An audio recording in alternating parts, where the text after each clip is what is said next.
Hey, welcome back to Marriage Matters.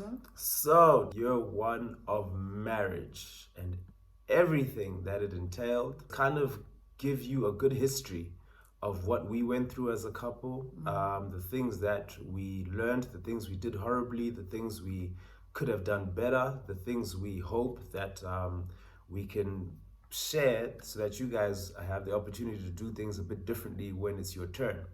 So, with that said, being the gentleman that I've been raised to be by my father and Lord, I will give the mic over to Mrs. C and let her go first in terms of what she feels year one of marriage was like with Mr. C. Well, guys, today is bare it all. I'm not gonna lie to you, it was tough. It was really tough. I would say that in the contrast of how we were dating, it was a complete shift in regards to the relationship that we had, because I think we were now aware that it wasn't just us in the marriage, it was our families as well, and maybe even would allow friends to be a part of our marriage, which we have now understood was the wrong approach. So I think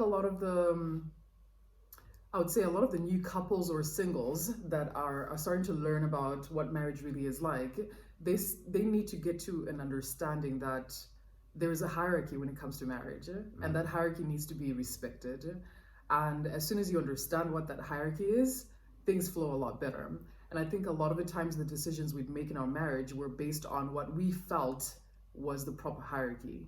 According to the word of God, the hierarchy would be God, who is first in your life, and then your spouse, who's your husband or your wife, and then your children, and then your extended family, work, etc. So long as that pyramid is not sitting the way I've just described it, a lot of the things and decisions that you can make can turn out to be horrible decisions and can ultimately cause you guys to actually end up in divorce, which is a silly thing, I know, but Mr. C can go a bit deeper with that, giving an example of what we went through so you can understand what I mean about that.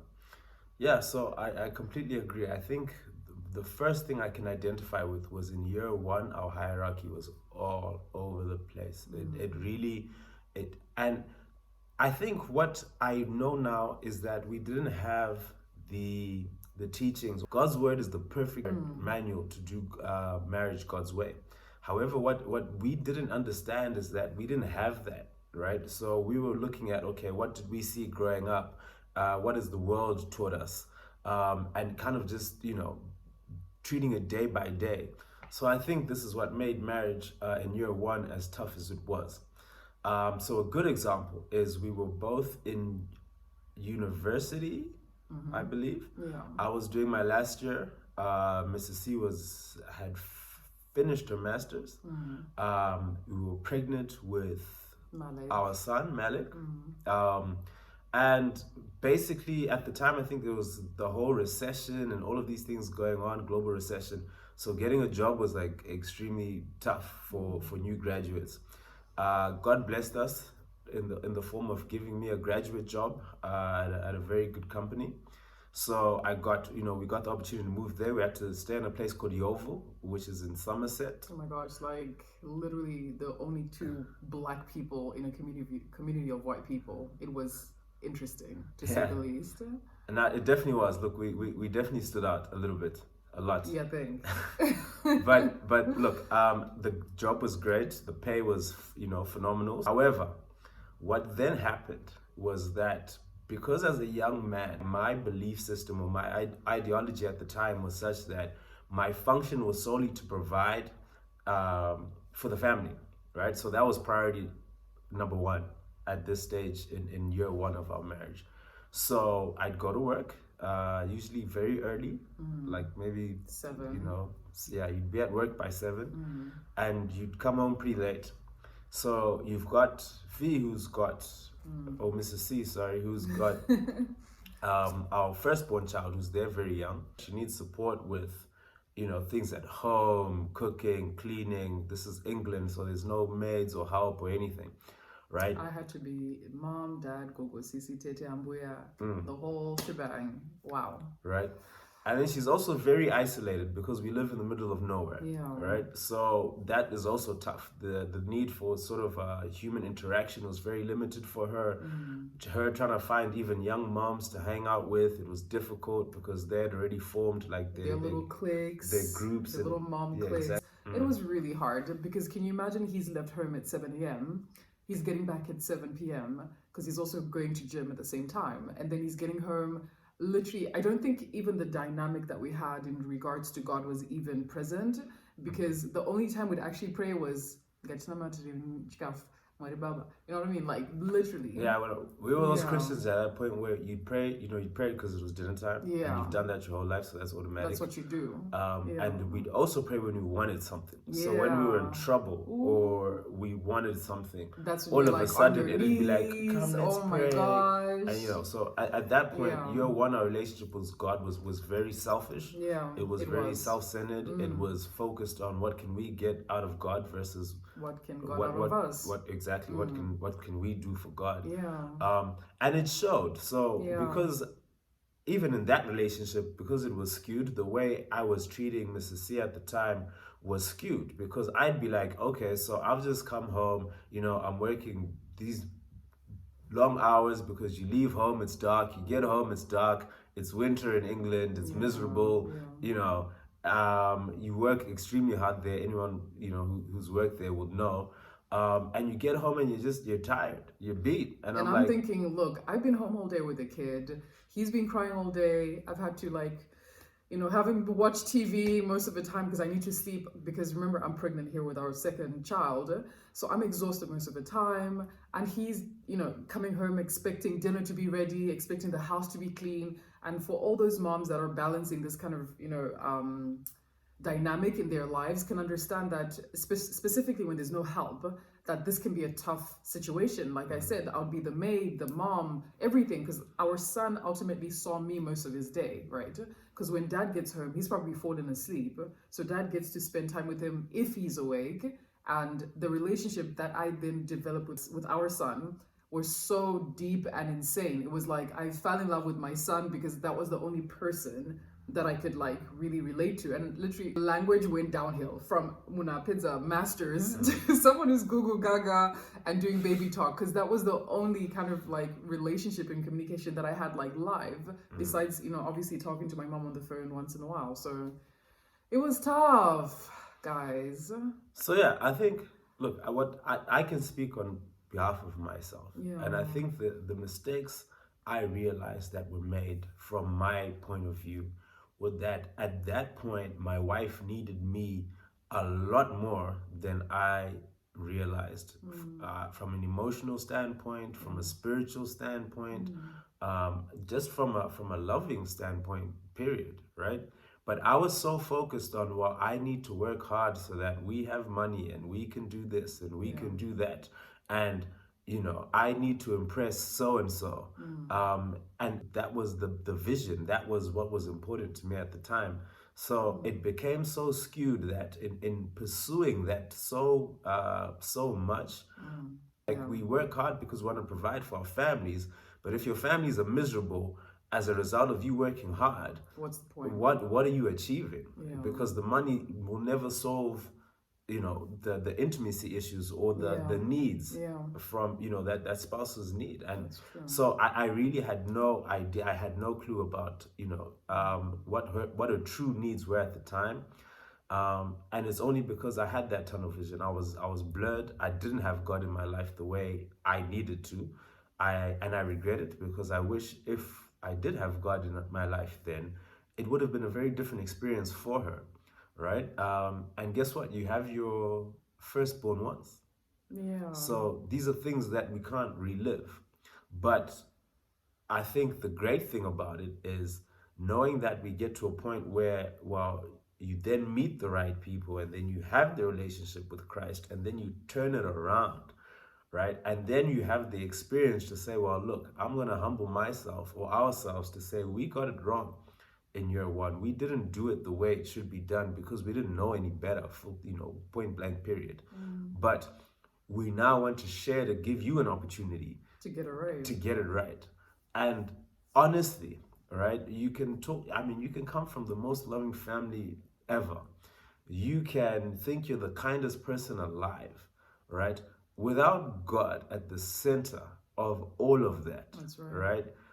You can get it so wrong. It's impossible. Yeah. And then you'll get frustrated because you'll say, well, I'm being so loving and I'm being so kind, but I'm not getting the response that I want. It's because God's not the center. So even the way you're doing it out of self, you're doing it because you want something back. You're not doing it because you're trying to serve. You're doing it to say, look at me, right? What's wrong with you? Yeah. Right? And these are some of the things that we encountered that, I think could have been done a whole lot better, which would have bettered our marriage in that early stage. Yeah, because we wouldn't have had to fight so long to understand each other as well. Because I think that with everything that happened with you and I at the beginning was also like tense because of having our parents be a part of our marriage in a lot of ways.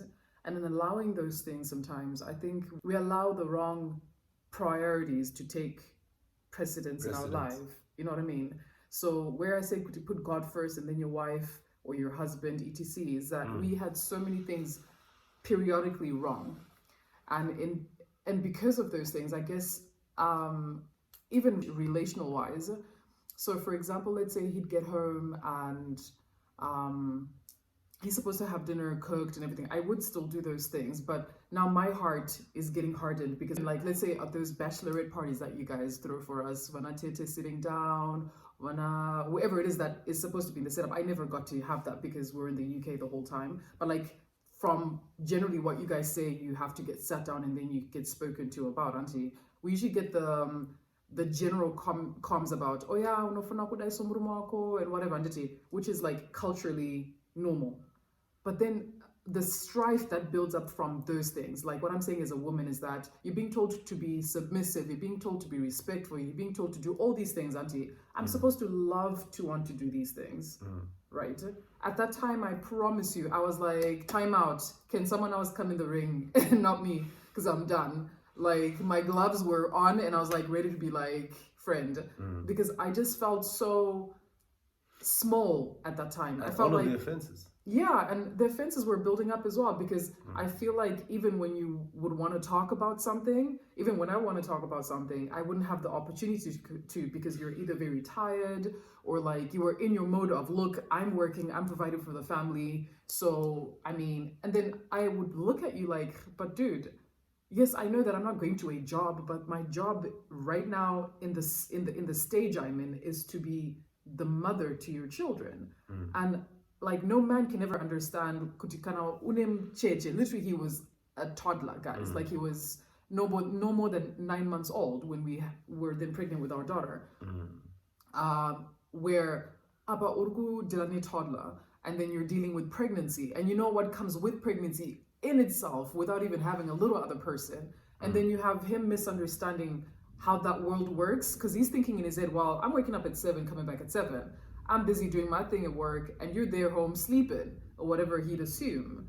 But like as a man, he'd think maybe that I'm all day. And even if I had to sleep all day, which is not even what I want to do, it's just what my body needs me to be doing to be growing this little person inside me. He wouldn't get it. And I'm isolated, like he said, and I'm miserable, and I'm having to do it was a lot. And instead of us actually enjoying, like he said, our firstborn and really being like, oh my gosh, like they grow so fast. Look at him now, like he's doing homeschooling on his own downstairs right now with his tutors on the computer. That little person from who we had at the time is no longer the same person, and we missed all of that because of the strife and the frustration and everything that was so tipsy-turvy because we didn't allow God to be our author and finisher of our faith and book at the time. We're allowing so many of these little foxes to get in the marriage, so many of these little painful moments that instead of us saying, oh my gosh, remember when we lived in Yeovil and we had this, it's more of like a painful memory for me because it was so hard to be a wife. And especially if I've had like these precepts of how marriage should be, because like it's not as if we'd met each other in that year. We'd met each other 5 years before. We'd been dating for 5 years before. So now the whole marriage part, and I'm thinking, oh my gosh, like when I'm married, I can like have sex all the time. I can be like, this is my man, and not be like embarrassed about it, like hold him, and like all the things you see like in those like Hallmark movies or whatever you guys would read, like When the Mills and Boons or Danielle Steele. I didn't have that because it was just so horrible at the beginning. No offense, baby, but like it was hard. It's not offense. Like I think so. For example, and it's understood why it was horrible, right? So, for example, Ephesians 5:33 will tell us husbands that we should treat our wives as we treat ourselves. Like if you take care of yourself because you want to be healthy and you want to live a long life and you want to be okay, if you want to put that much effort into yourself, right? Yeah. What effort are you putting into your wife? Yeah. That's a good way of I looking think at the effort that I put into Mrs. C at the time, there was effort, but it was misdirected. it. Yeah. Right? And I thought being a man was all about providing. That is, and especially that in year one, right? In a global recession, like it almost becomes something you obsess about. Yeah, like that's true. I need to make sure I bring money home. I need to make sure there's job security. I don't want us having to phone and have to ask for money and all of these things. Yeah, I get right? that though. Yeah. So I think that was the huge challenge, and the priority was wrong. And if God was my priority at the time, He would have taught me myself that, look, buddy, after me comes your wife. And because of having me first, I can help you understand how to deal with your wife. Even let's say if I was in any way difficult, which honestly I can't remember. I think all I'd ever want on a weekend when I knew he's at home, he's not going to work. Like Friday clocks in, I'm so happy because I'm like, yay, I can finally have him at home and like spend time with him and us do stuff. If you look at 1 Peter 3:7, it's talking about walking in unity and in love. And because we weren't doing that, right? Even when you'd pray and you'd be like, God, like, okay, so when we were dating it was fantastic. Year one of marriage is like, what's going on? Right? Please help the marriage. Please. And now you're doing the selfish prayers. Please help her understand that she's wrong. You be Please praying help for her. each other, like, hey, Exactly. make sure like he understands this. And then you don't get those results and you're like, wow, my prayers are being hindered. Yeah. Right? As opposed to focusing on yourself. The prayers are obviously going to be hindered because they're not prayers in unity. There was no true there wasn't God's binding. Yeah, there was no So oneness. the binding that was there was very possible to break it because its foundation was based on, as she's saying, like she's describing how her expectations came from movies and Danielle Steele books and whatever. And all of these things are worldly things. It's like, if you want to watch a movie about love, I mean, great, Let's watch Songs of Solomon. Really beautiful love movies out there, or romantic movies or whatever, but it's not always the most accurate depiction of life. Yeah, and right? I think as women we need to like calm down a little bit there because we do have these fantastical ideas of what marriage should be or would be like when we finally engage into it. Once we tear away all of that worldly perception of what marriage is, I promise you'll be sorely disappointed because it's not what it is. It's someone's hope and idea of what it should be, but it's not the reality of it. Because so long as God is not the foundation and you're not Christ-centered, your marriage will be what we were in the first year. It's not as if we didn't know God. It's the fact that we had our priorities so mismatched and so messed up that I think God was also kind of teaching us a lesson in a way. Guys, okay, y'all are trying to do it Daniel Steele time. Y'all go to Daniel verse 33, chapter 21, and you see how your life works out. And see if the answer's there. Yeah, and it was not there because, and I think Sim Kazuake, at some point, I think I did start thinking with you all, maybe I'm not looking at it the right way. I'm not prioritizing what matters to him. And then I'd say, okay, well, I get that, we do need food at home and bills to be paid. So let me just focus on him, making sure that he's okay, but that to the detriment of me at the end of the day, because I'd end up being very quiet. And the word submission doesn't mean wonyara wopusa, but I became that to some degree because I would not express. I don't know. I know, because look, I think you forget that there's we may have had times quiet is a word I would not use to describe at the time. In year one, no. Okay, no, I need you to understand that at the time I may have had words with you, but not all the time. And sometimes I'd keep my words because I'm like, okay, we fought about this already, so what's the point of talking about it again? Or bringing up the next thing, you get what I mean? Because I know we had a lot of back and forths, like enough, to a point where I wouldn't say you're on. I thought let's get a divorce. No, but I felt like, but is this really the marriage? You see, because the idea of what marriage should be in year one, right? Year one is supposed to be the honeymoon phase, and it's all lovely and rosy, and you know, and when it was the opposite, right? It now kicked in the anxieties and the fears and the insecurities and all of these things. Like, is it gonna work? You know, are we where is this going? Was this the correct thing to do? And all of the things that now everybody had told us before was like really sitting in. Like, are like, you guys sure? we look back and it's like, that wasn't the best time in our lives, right? So now look, that's something we're never gonna get back. Yeah, time is gone, right? And even the memory of it. And now at least we have enough grace within the both of us to look at it and learn from it and say, well, what we've learned from it, can we share so that other people can avoid the same situation? So even if you are in your first year and it sounds similar to this, take faith and hope that it can change, it will change, but you have to change the way you do it. You can't do things the same way from a carnal point of view and expect godly results. That's right. It doesn't work. If you want godly results and miracles and all of the joy and prosperity and peace and all of these things, you have to subscribe and do things God's way. That's right. Thank you very much. Bye, guys. Catch you later.